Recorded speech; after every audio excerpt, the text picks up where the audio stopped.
আইলো তাল বিল্লি দেওবন্দ থেকে যাইবো দিল্লি কুত্তার সাপ উল্লি বিল্লি আয়া করবো চিল্লা চিল্লি। এই কবিতাটা জানো?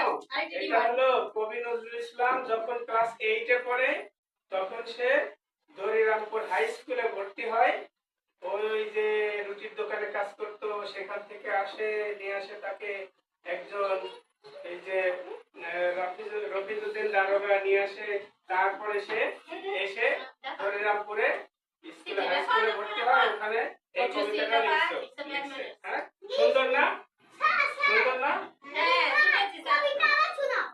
আবার শোনাবো। আচ্ছা, পেঁচা আইলো তাল বিল্লি দেওবন্দ থেকে যাইবো দিল্লি কুত্তার ছা উল্লি বিল্লি